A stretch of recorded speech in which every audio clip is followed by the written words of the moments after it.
माननीय प्रधानमंत्री जी का आज इस पावन धरा पर गंगा यमुना सरस्वती के पावन संगम के तट पर हम सब बहुत बहुत स्वागत और अभिनंदन करते हैं और सभी को उनका स्थान ग्रहण करने का सादर अनुरोध।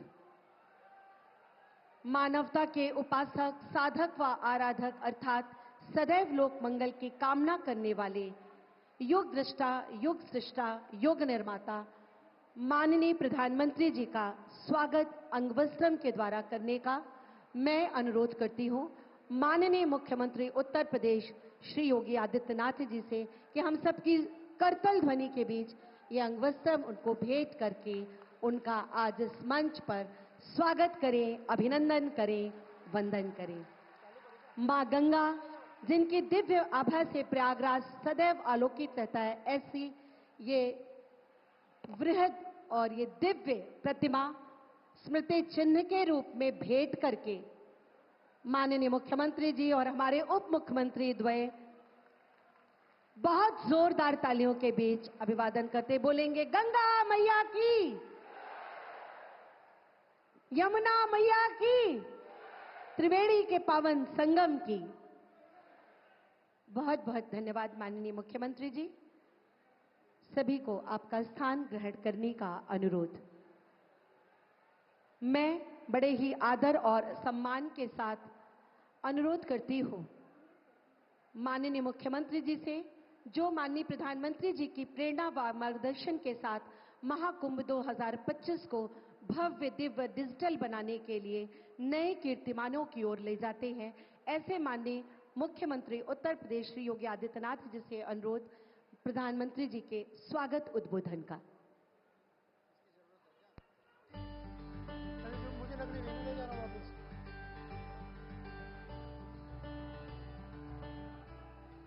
भारत माता की, भारत माता की, भारत माता की, गंगे मैया की, गंगे मैया की, यमुने मैया की, यमुना मैया की, प्रयागराज भगवान की, नमः पार्वती पतिये हर हर।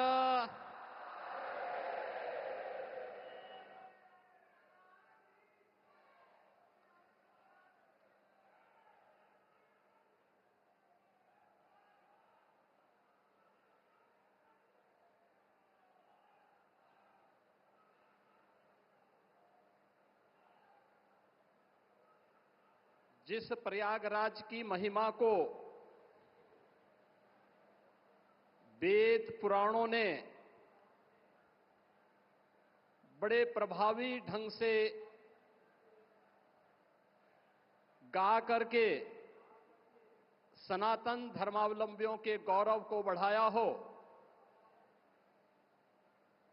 आज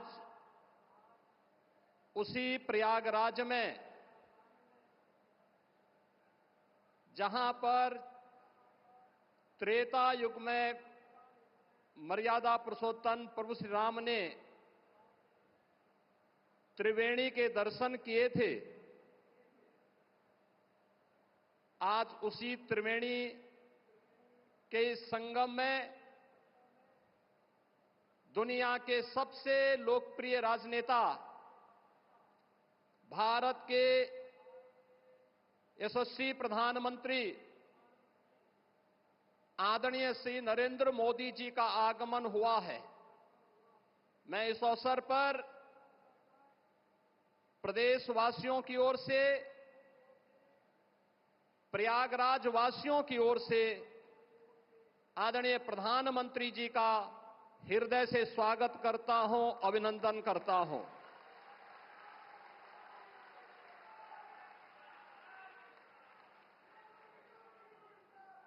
आदरणीय प्रधानमंत्री जी का आगमन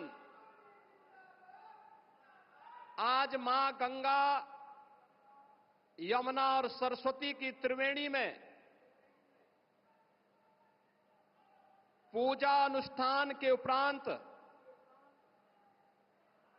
2025 के महाकुंभ प्रयागराज के शुभारंभ की दृष्टि से संपूर्ण सनातन धर्मावलंबियों, देश और दुनिया के अंदर भारत के प्रति अनुराग रखने वाले सभी श्रद्धालु जनों के लिए अत्यंत महत्वपूर्ण है। हजारों करोड़ रुपए की परियोजनाओं की सौगात लेकर के उनका लोकार्पण आज आदरणीय प्रधानमंत्री जी के कर कमलों से यहां पर होने जा रहा है, जिसमें पहली बार 2019 के प्रयागराज कुंभ में प्रधानमंत्री जी की ही प्रेरणा से, उनके मार्गदर्शन और उनके आदेश पर सैकड़ों वर्षों के बाद श्रद्धालु जनों को अक्षय वट के दर्शन हुए थे। इस बार आदरणीय प्रधानमंत्री जी के ही मार्गदर्शन में अक्षय वट कॉरिडोर का भी आज उद्घाटन होने जा रहा है। बड़े हनुमान जी, जिनका अभिषेक करने के लिए मां गंगा प्रतिवर्ष आती है,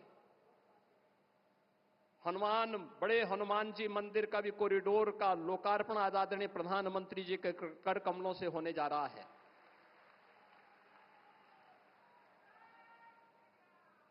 सरस्वती कूप, जिस त्रिवेणी में अदृश्य रूप में मां सरस्वती वास करती है, पहली बार श्रद्धालु जनों को 2019 में सरस्वती कूप के भी दर्शन हुए थे और वह भव्य रूप आज यहां पर सरस्वती कूप कॉरिडोर के लोकार्पण के साथ होगा। भगवान राम जब वनवास के लिए निकले थे, सबसे पहले मैत्री का हाथ बढ़ाया था निषाद राज ने। श्रृंगवेरपुर में आदरणीय प्रधानमंत्री जी की प्रेरणा से आज भगवान राम और निषाद राज की 56 फुट ऊंची प्रतिमा और कॉरिडोर का लोकार्पण भी आदरणीय प्रधानमंत्री जी के कर कमलों से होने जा रहा है। और दुनिया की सबसे पहली गुरुकुल, वनवास के समय सबसे पहले जिस ऋषि आश्रम में रह करके भगवान राम ने आशीर्वाद प्राप्त करके निस्सरहीन करो मही भुज उठाए प्रण कीन का संकल्प लिया था, ऐसे महर्षि भारद्वाज आश्रम के कॉरिडोर का भी लोकार्पण आदरणीय प्रधानमंत्री जी के द्वारा आज यहां पर किया जा रहा है। कुंभ कैसे होना चाहिए? कुंभ भव्य भी हो, दिव्य भी हो, स्वच्छ भी हो, सुरक्षित भी हो, सुव्यवस्थित भी हो, यह परिकल्पना आदरणीय प्रधानमंत्री जी ने 2019 में दी। और इस बार का कुंभ भव्य भी, दिव्य भी और डिजिटल कुंभ के रूप में कैसे होना है, यह भी आदरणीय प्रधानमंत्री जी की प्रेरणा से प्रयागराज शहर, आसपास के जनपदों और दुनिया के सबसे बड़े अस्थायी शहर के रूप में प्रयागराज कुंभ के इस महाकुंभ के शुभारंभ की दिशा से आज आदरणीय प्रधानमंत्री जी हजारों करोड़ रुपए की इन अस्थायी परियोजनाओं का शुभारंभ अपने कर कमलों से कर रहे हैं। बहनों और भाइयों, मैं इस अवसर पर आदरणीय प्रधानमंत्री जी का उनके मार्गदर्शन के प्रति कृतज्ञता ज्ञापित करता हूं। पूरे प्रदेशवासियों की ओर से, उस हर श्रद्धालु की ओर से जो आज प्रयागराज आकर के अभिभूत होता है, उस प्रत्येक श्रद्धालु जन की ओर से भी उनके प्रति आभार व्यक्त करता हूं और आप सभी की ओर से आदरणीय प्रधानमंत्री जी का हृदय से अभिनंदन करता हूं, स्वागत करता हूं। इस अवसर पर प्रदेश की माननीय राज्यपाल आदरणीय श्रीमती आनंदीबेन पटेल जी भी उपस्थित हैं। उनके मार्गदर्शन के लिए हृदय से आभार व्यक्त करते हुए मैं उनका भी हृदय से स्वागत और अभिनंदन करता हूं। इस संपूर्ण कार्यक्रम को सफलता की नई ऊंचाई तक पहुंचाने के लिए और प्रयागराज कुंभ में एक स्वयंसेवक के रूप में कार्य करने वाली जो हमारी टीम है, जिनमें हमारे दोनों डिप्टी सीएम, इसी माटी के सपूत श्री केशव प्रसाद मौर्य जी हैं, डिप्टी सीएम जो स्वास्थ्य की सुविधाओं को लेकर के पूरी प्रतिबद्धता के साथ कार्य कर रहे हैं, श्री ब्रजेश पाठक जी हैं। प्रदेश में अविरल और निर्मल गंगा के दर्शन हो, पर्याप्त मात्रा में जल मिले, और इस पूरे कार्यक्रम के प्रभारी के रूप में भी प्रदेश के जल शक्ति मंत्री श्री स्वतंत्र देव सिंह जी हैं। प्रदेश अध्यक्ष चौधरी भूपेंद्र सिंह जी हैं। प्रदेश सरकार के हमारे अन्य सहयोगी मंत्रीगण श्री जयवीर सिंह जी, श्री नंदगोपाल गुप्ता नंदी जी, श्री राकेश सचान जी, श्री अरविंद कुमार शर्मा जी, श्री संजय निषाद जी, श्री दयाशंकर सिंह जी, प्रयागराज के महापौर श्री गणेश केसरवानी जी, जिला पंचायत अध्यक्ष श्री वीके सिंह जी, श्री सिद्धार्थनाथ सिंह जी, हमारे सभी माननीय विधायकगण, अन्य सम्मानित जनप्रतिनिधिगण जो पूरे कार्यक्रम में एक स्वयंसेवक के रूप में लग करके महाकुंभ प्रयागराज को सफलता की नई ऊंचाई तक पहुंचाने के लिए प्रतिबद्ध हैं, इन सभी माननीय जनप्रतिनिधियों और आप सभी प्रयागराज वासियों की ओर से विशेष रूप से महाकुंभ प्रयागराज के शुभारंभ के लिए आदरणीय प्रधानमंत्री जी का आगमन हुआ है। ठीक एक महीने के बाद 13 जनवरी से प्रयागराज महाकुंभ का शुभारंभ होगा। आदरणीय प्रधानमंत्री जी का इस अवसर पर मैं एक बार फिर से आप सभी प्रयागराज वासियों की ओर से, उत्तर प्रदेश वासियों की ओर से हृदय से स्वागत और अभिनंदन करते हुए अपनी वाणी को विराम देता हूं। धन्यवाद। जय हिंद।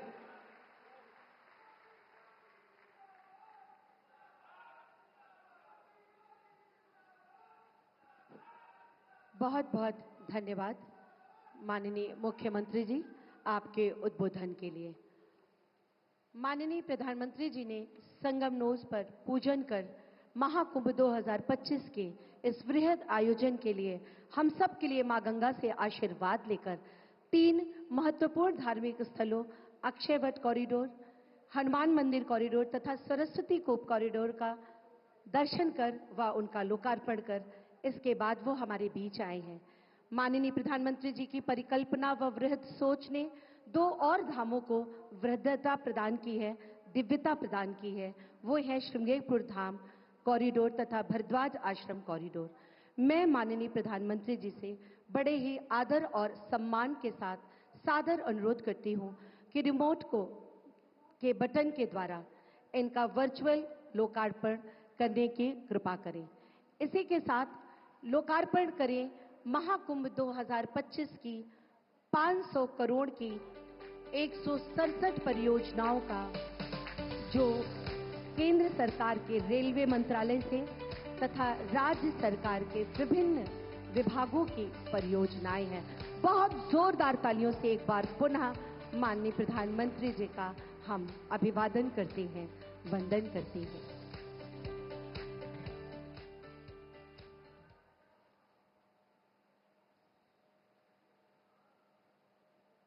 भरद्वाज मुनि बसहि प्रयागा, तिन्हि राम पद अति अनुभागा, तापस समदम दया विधाना, परमारथ पद परम सुहाना।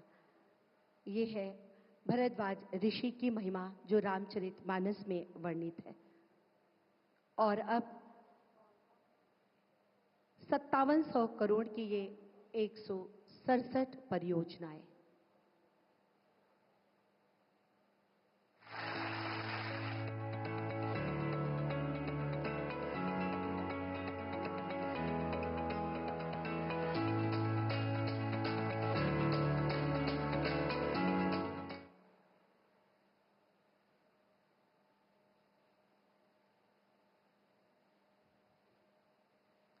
माननीय प्रधानमंत्री जी की परिकल्पना रही है कि महाकुंभ में आने वाले भक्तों को, श्रद्धालुओं को जरूरी जानकारी उनकी अपनी भाषा में सुविधाजनक और सरल तरीके से मिल सके। इसी को साकार करने के लिए एक बहुभाषी AI सक्षम चैटबॉट कुंभ सहायक का निर्माण किया गया है। मैं पुनः बड़े आदर के साथ माननीय प्रधानमंत्री जी से अनुरोध करती हूं कि रिमोट का बटन दबाकर इस चैटबॉट का शुभारंभ करने की कृपा करें। जो हमारे देश के डिजिटल व संवाद के क्षेत्रों में एक नई क्रांति लाएगा।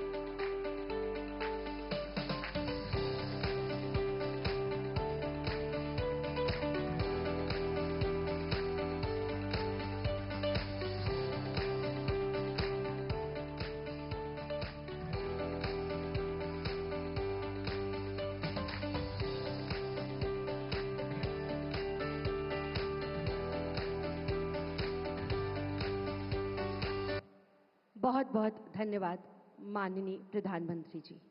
महाकुंभ 2025 पर आधारित एक लघु फिल्म, जो केवल फिल्म नहीं, वो एक सपना है जिसको पूरा करने के लिए माननीय प्रधानमंत्री जी और उनके दिशा निर्देशन में माननीय मुख्यमंत्री जी दिन रात एक करके इसको दिव्य, भव्य और डिजिटल बनाने में लगे हैं। आइए देखते हैं ये लघु फिल्म। आस्था, श्रद्धा और विश्वास के सफलतम आयोजन प्रयागराज कुंभ 2019 ने यशस्वी प्रधानमंत्री श्री नरेंद्र मोदी जी के विजन के अनुरूप माननीय मुख्यमंत्री योगी आदित्यनाथ के नेतृत्व में कई कीर्तिमान अपने नाम किए। प्रयागराज कुंभ 2019 को यूनेस्को ने दी मानवता की अमूर्त सांस्कृतिक धरोहर की वैश्विक मान्यता। इस अविस्मरणीय आयोजन के बाद सनातन संस्कृति को दिव्य, भव्य और डिजिटल स्वरूप देने को तैयार है प्रयागराज महाकुंभ 2025। यशस्वी प्रधानमंत्री जी के विजन के अनुरूप भारत सरकार और उत्तर प्रदेश सरकार ने 8,600 करोड़ रुपए से तीर्थराज प्रयाग को दिया है नव्य स्वरूप। इस महाआयोजन में आने वाले श्रद्धालुओं के आकर्षण का केंद्र बनेंगे कलाग्राम, संस्कृति ग्राम, त्रिवेणी पुष्प सहित बड़े हनुमान मंदिर, भरद्वाज आश्रम, श्रृंगवेरपुर धाम, अक्षय वट, पातालपुरी और सरस्वती कूप कॉरिडोर के साथ ही नवनिर्मित 11 कॉरिडोर और 29 प्राचीन मंदिरों का सौंदर्यीकरण। नए घाट और रिवरफ्रंट रोड का कराया गया है निर्माण। सड़कों का विस्तारीकरण, नए फ्लाईओवर, आरओबी का कराया गया है निर्माण। पार्किंग के लिए 1,800 हेक्टेयर से अधिक क्षेत्रफल को किया गया है आरक्षित। रेलवे स्टेशन, बस स्टेशन और एयरपोर्ट में यात्री सुविधाओं को किया गया है अपग्रेड। रेल यात्रियों के सुरक्षित आवागमन के लिए 1,600 करोड़ रुपए से अधिक की विभिन्न विकास परियोजनाओं से कराया गया है यात्री सुविधाओं का विकास। क्लीन महाकुंभ, ग्रीन महाकुंभ के अनुरूप आधुनिक तकनीक से शहर की स्वच्छता पर किया गया है फोकस। साथ ही 3 लाख से अधिक पौधरोपण और 300 पार्कों का कराया गया है जीर्णोद्धार और सौंदर्यीकरण।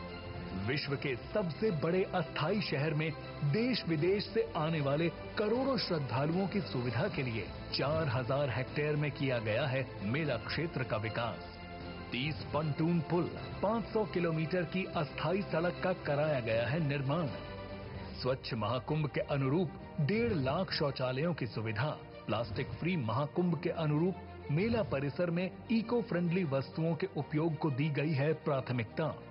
यशस्वी प्रधानमंत्री श्री नरेंद्र मोदी जी के विजन के अनुरूप नमामि गंगे के अंतर्गत मां गंगा और यमुना की जलधारा हुई है निर्मल और अविरल। सनातन संस्कृति के वैश्विक समागम प्रयागराज महाकुंभ 2025 में आने वाले सभी तीर्थ यात्रियों एवं पर्यटकों के स्वागत के लिए तैयार है तीर्थराज प्रयाग। सामाजिक समता का महापर्व प्रयागराज महाकुंभ 2025। बहुत जोरदार तालियों के बाद एक बार पुनः माननीय प्रधानमंत्री जी का अभिवादन। मां भारती की सेवा में सदैव समर्पित हमारे माननीय प्रधानमंत्री जी, एक बार पुनः आप सबकी बहुत जोरदार करतल ध्वनि के प्रणाम के साथ मैं माननीय प्रधानमंत्री जी से अनुरोध करती हूं कि आज मां गंगा, यमुना, सरस्वती और त्रिवेणी के इस पावन संगम तट की भूमि के किनारे हम सबको अपना आशीर्वाद दें, हमारा मार्ग प्रशस्त करें, हमारा दिशा निर्देशन करें। जोर से बोलेंगे।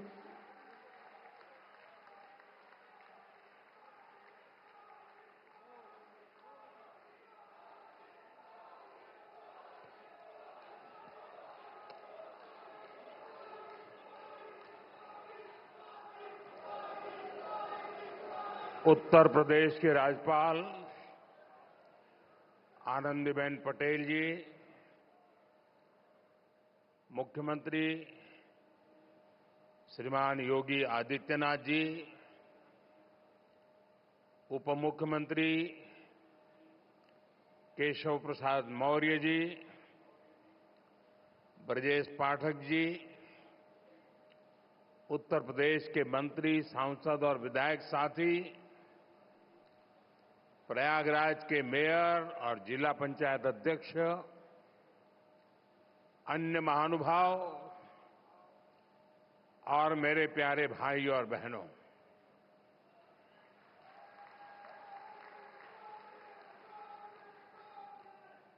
प्रयागराज में संगम की इस पावन भूमि को मैं श्रद्धापूर्वक प्रणाम करता हूं।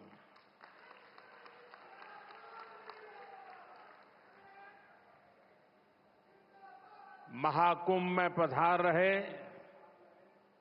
सभी साधु संतों को भी नमन करता हूं। महाकुंभ को सफल बनाने के लिए दिन रात परिश्रम कर रहे कर्मचारियों का, श्रमिकों और सफाई कर्मियों का मैं विशेष रूप से अभिनंदन करता हूं। विश्व का इतना बड़ा आयोजन हर रोज लाखों श्रद्धालुओं के स्वागत और सेवा की तैयारी, लगातार 45 दिनों तक चलने वाला महायज्ञ, एक नया नगर बसाने का महाअभियान प्रयागराज की इस धरती पर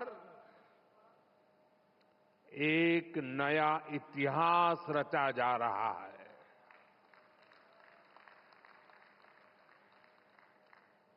अगले साल महाकुंभ का आयोजन देश की सांस्कृतिक आध्यात्मिक पहचान को नए शिखर पर स्थापित करेगा।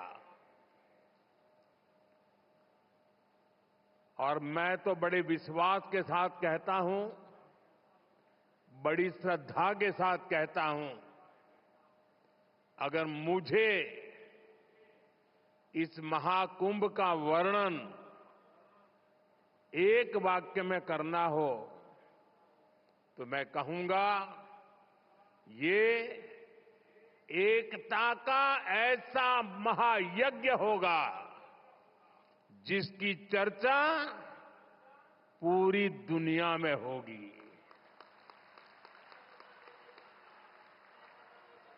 मैं इस आयोजन की भव्य और दिव्य सफलता की आप सभी को शुभकामनाएं देता हूं। साथियों, हमारा भारत पवित्र स्थलों और तीर्थों का देश है। ये गंगा, यमुना, सरस्वती, कावेरी, नर्मदा जैसी अनगिनत पवित्र नदियों का देश है। इन नदियों के प्रवाह की जो पवित्रता है,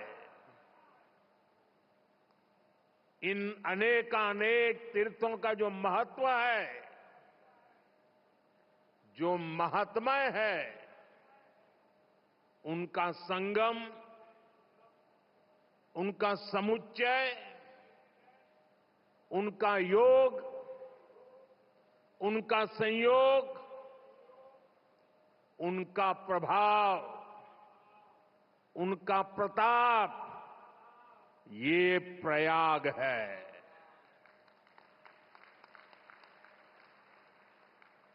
ये केवल तीन पवित्र नदियों का ही संगम नहीं है। प्रयाग के बारे में कहा गया है, माघ मकरगत रवि जब होई, तीरथ पति ही आव सब कोई। अर्थात जब सूर्य मकर में प्रवेश करते हैं, सभी दैवीय शक्तियां, सभी तीर्थ, सभी ऋषि, महर्षि, मनीषी प्रयाग में आ जाते हैं। ये वो स्थान है जिसके प्रभाव के बिना पुराण पूरे नहीं होते। प्रयागराज वो स्थान है जिसकी प्रशंसा वेद की ऋचाओं ने की है। भाइयों बहनों, प्रयाग वो है जहां पग पग पर पवित्र स्थान है, जहां पग पग पर पुण्य क्षेत्र है। त्रिवेणीम माधवम सोमम भरद्वाजम च वासुकिम वंदे अक्षयवटम शेषम प्रयागम तीर्थनायकम। अर्थात त्रिवेणी का त्रिकाल प्रभाव, वेणी माधव की महिमा, सोमेश्वर के आशीर्वाद, ऋषि भारद्वाज की तपोभूमि, नागराज वासुकी का विशेष स्थान, अक्षय वट की अमरता और शेष की अशेष कृपा, ये है हमारा तीर्थराज प्रयाग।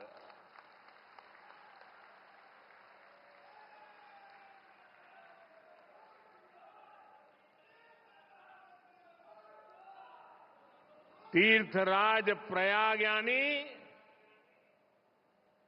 चारी पदारथ भरा भंडारू, पुण्य प्रदेश देश अति चारू। अर्थात जहां धर्म, अर्थ, काम, मोक्ष चारों पदार्थ सुलभ है, वो प्रयाग है। प्रयागराज केवल एक भौगोलिक भूखंड नहीं है, ये एक आध्यात्मिक अनुभव क्षेत्र है। ये प्रयाग और प्रयाग के लोगों का ही आशीर्वाद है कि मुझे इस धरती पर बार बार आने का सौभाग्य मिलता है।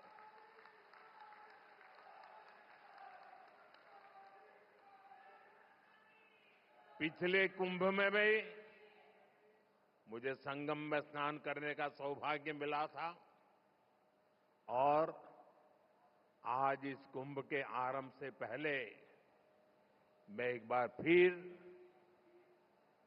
मां गंगा के चरणों में आकर के आशीर्वाद प्राप्त करने का सौभाग्य प्राप्त किया। आज मैंने संगम घाट के लेटे हुए हनुमान जी के दर्शन किए, अक्षय वट वृक्ष का आशीर्वाद भी प्राप्त किया। इन दोनों स्थलों पर श्रद्धालुओं की सहूलियत के लिए हनुमान कॉरिडोर और अक्षय वट कॉरिडोर का निर्माण हो रहा है। मैंने सरस्वती कूप रीडेवलपमेंट प्रोजेक्ट की भी जानकारी ली। आज यहां हजारों करोड़ रुपए के प्रोजेक्ट का लोकार्पण हुआ है। मैं इसके लिए आप सबको बधाई देता हूं। साथियों, महाकुंभ हजारों वर्ष पहले से चली आ रही हमारे देश की सांस्कृतिक, आध्यात्मिक यात्रा का पुण्य और जीवंत प्रतीक है। एक ऐसा आयोजन जहां हर बार धर्म, ज्ञान, भक्ति और कला का दिव्य समागम होता है। हमारे यहां कहा गया है, दश तीर्थ सहस्त्राणि तीस्र कोट्यस्तथा अपराहा सम आगच्छन्ति माध्यातु प्रयागे भरतर्षभ। अर्थात संगम में स्नान से करोड़ों तीर्थ के बराबर पुण्य मिल जाता है। जो व्यक्ति प्रयाग में स्नान करता है वो हर पाप से मुक्त हो जाता है। राजा महाराजाओं का दौर हो या फिर सैकड़ों वर्षों की गुलामी का कालखंड, आस्था का ये प्रवाह कभी नहीं रुका। इसकी एक बड़ी वजह यह रही है कि कुंभ का कारक कोई बाह्य शक्ति नहीं है। किसी बाहरी व्यवस्था के बजाय कुंभ मनुष्य के अंतर मन की चेतना का नाम है। ये चेतना स्वतः जागृत होती है। यही चेतना भारत के कोने कोने से लोगों को संगम के तट तक खींच लाती है। गांव, कस्बों, शहरों से लोग प्रयागराज की ओर निकल पड़ते हैं। सामूहिकता की ऐसी शक्ति, ऐसा समागम शायद ही कहीं और देखने को मिले। यहां आकर संत, महंत, ऋषि, मुनि, ज्ञानी, विद्वान, सामान्य मानवी सब एक हो जाते हैं। सब एक साथ त्रिवेणी में डुबकी लगाते हैं। यहां जातियों का भेद खत्म हो जाता है, संप्रदायों का टकराव मिट जाता है। करोड़ों लोग एक थे, एक विचार से जुड़ जाते हैं। इस बार भी महाकुंभ के दौरान यहां अलग अलग राज्यों से करोड़ों लोग जुटेंगे। उनकी भाषा अलग होगी, जातियां अलग होगी, मान्यताएं अलग होगी, लेकिन संगम नगरी में आकर वो सब एक हो जाएंगे। और इसलिए मैं फिर एक बार कहता हूं, ये महाकुंभ एकता का महायज्ञ है, जिसमें हर तरह के भेदभाव की आहुति दी जाती है। यहां संगम में डुबकी लगाने वाला हर भारतीय एक भारत श्रेष्ठ भारत की अद्भुत तस्वीर प्रस्तुत करता है। साथियों, महाकुंभ की परंपरा का सबसे अहम पहलू ये है कि इस दौरान देश को दिशा मिलती है। कुंभ के दौरान संतों के वाद में, संवाद में, शास्त्रार्थ में, शास्त्रार्थ के अंदर देश के सामने मौजूद अहम विषयों पर, देश के सामने मौजूद चुनौतियों पर व्यापक चर्चा होती है और फिर संत जन मिलकर राष्ट्र के विचारों को एक नई ऊर्जा देते थे, नई राह भी दिखाते थे। संत महात्माओं ने देश से जुड़े कई महत्वपूर्ण निर्णय कुंभ जैसे आयोजन स्थल पर ही लिए हैं। जब संचार के आधुनिक माध्यम नहीं थे, तब कुंभ जैसे आयोजनों ने बड़े सामाजिक परिवर्तनों का आधार तैयार किया था। कुंभ में संत और ज्ञानी लोग मिलकर समाज के सुख दुख की चर्चा करते थे, वर्तमान और भविष्य को लेकर चिंतन करते थे। आज भी कुंभ जैसे बड़े आयोजनों का महात्म्य वैसा ही है। ऐसे आयोजनों से देश के कोने कोने में समाज में सकारात्मक संदेश जाता है। राष्ट्र चिंतन की ये धारा निरंतर प्रवाहित होती है। इस आयोजन के नाम अलग अलग होते हैं, पड़ाव अलग अलग होते हैं, मार्ग अलग अलग होते हैं, लेकिन यात्री एक होते हैं, मकसद एक होता है। साथियों, कुंभ और धार्मिक यात्राओं का इतना महत्व होने के बावजूद पहले की सरकारों के समय इनके महात्म्य पर ध्यान नहीं दिया गया। श्रद्धालु ऐसे आयोजनों में कष्ट उठाते रहे, लेकिन तब की सरकारों को इससे कोई फर्क नहीं पड़ता था।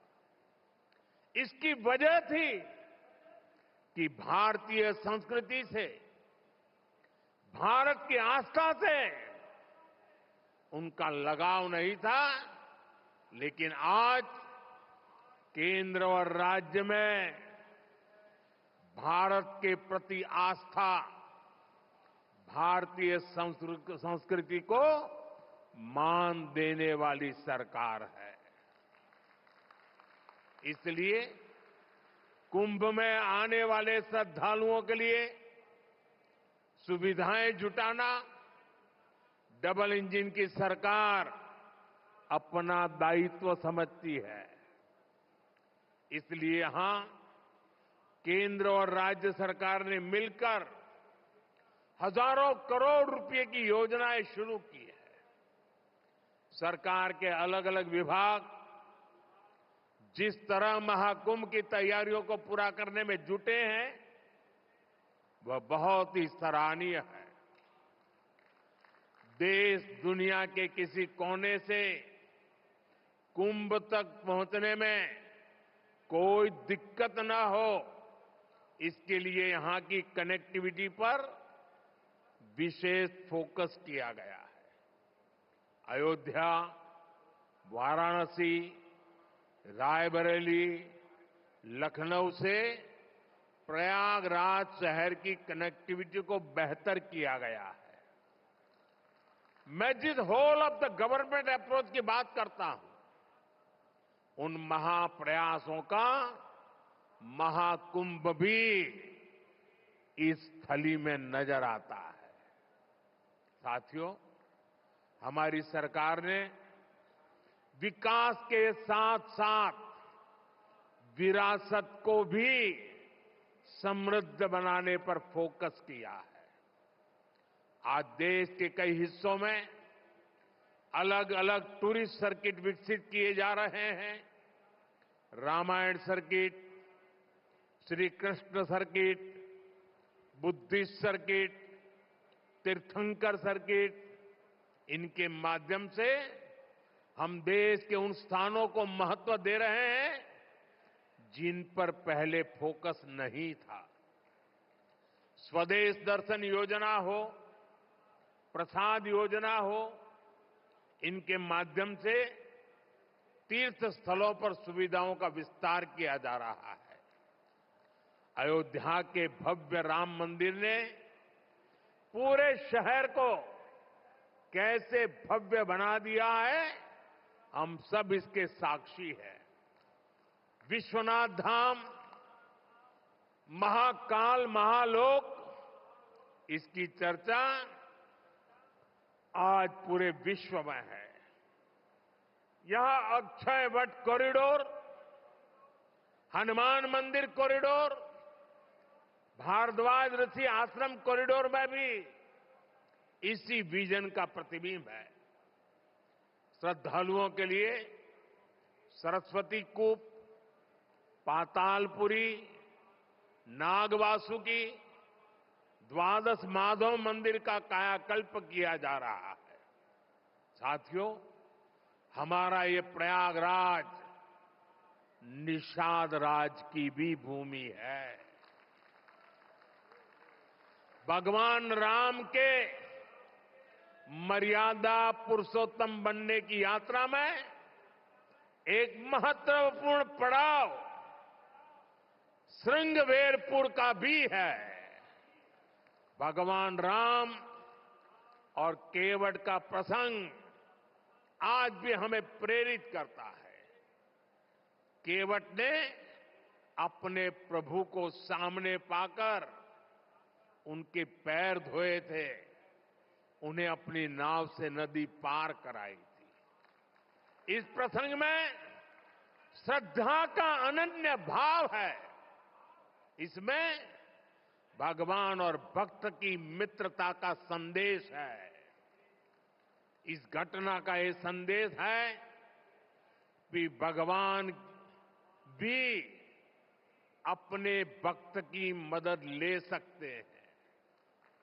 प्रभु श्री राम और निषाद राज की इसी मित्रता के प्रतीक के रूप में श्रृंगवेरपुर धाम का विकास किया जा रहा है। भगवान राम और निषाद राज की प्रतिमा भी आने वाली पीढ़ियों को समता और समरसता का संदेश देती रहेगी। साथियों, कुंभ जैसे भव्य और दिव्य आयोजन को सफल बनाने में स्वच्छता की बहुत बड़ी भूमिका है। महाकुंभ की तैयारियों के लिए नमामि गंगे कार्यक्रम को तेजी से आगे बढ़ाया गया है। प्रयागराज शहर के सैनिटेशन और वेस्ट मैनेजमेंट पर फोकस किया गया है। लोगों को जागरूक करने के लिए गंगा दूत, गंगा प्रहरी और गंगा मित्रों की नियुक्ति की गई है। इस बार कुंभ में 15,000 से ज्यादा मेरे सफाई कर्मी भाई बहन कुंभ की स्वच्छता को संभालने वाले हैं। मैं आज कुंभ की तैयारी में जुटे अपने सफाई कर्मी भाई बहनों का अग्रिम आभार भी व्यक्त करूंगा।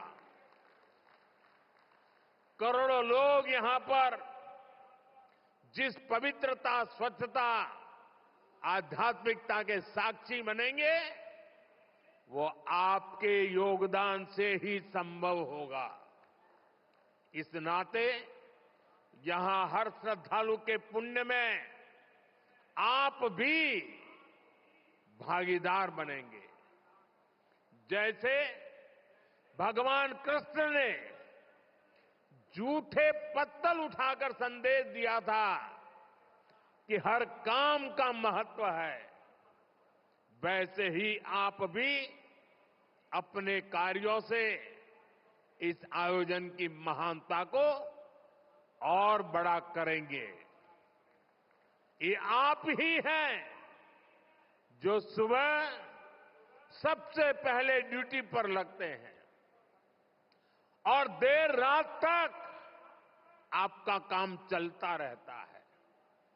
2019 में भी कुंभ आयोजन के समय यहां की स्वच्छता की बहुत प्रशंसा हुई थी। जो लोग हर 6 वर्ष पर कुंभ या महाकुंभ में स्नान के लिए आते हैं, उन्होंने पहली बार इतनी साफ सुंदर व्यवस्था देखी थी। इसलिए आपके पैर धुलकर मैंने अपनी कृतज्ञता दिखाई थी।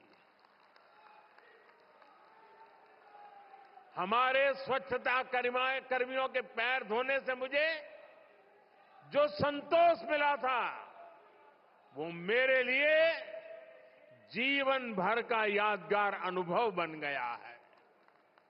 साथियों, कुंभ से जुड़ा एक और पक्ष है जिसकी चर्चा उतनी नहीं हो पाती। ये पक्ष है कुंभ से आर्थिक गतिविधियों का विस्तार। हम सभी देख रहे हैं कैसे कुंभ से पहले इस क्षेत्र में आर्थिक गतिविधियों में तेजी आ रही है। लगभग 1.5 महीने तक संगम किनारे एक नया शहर बसा रहेगा, जहां हर रोज लाखों की संख्या में लोग आएंगे। पूरी व्यवस्था बनाए रखने के लिए प्रयागराज में बड़ी संख्या में लोगों की जरूरत पड़ेगी। 6,000 से ज्यादा हमारे नाविक साथी, हजारों दुकानदार साथी, पूजा पाठ और स्नान ध्यान कराने में मदद करने वाले सभी का काम बहुत बढ़ेगा। यानी यहां बड़ी संख्या में रोजगार के अवसर तैयार होंगे।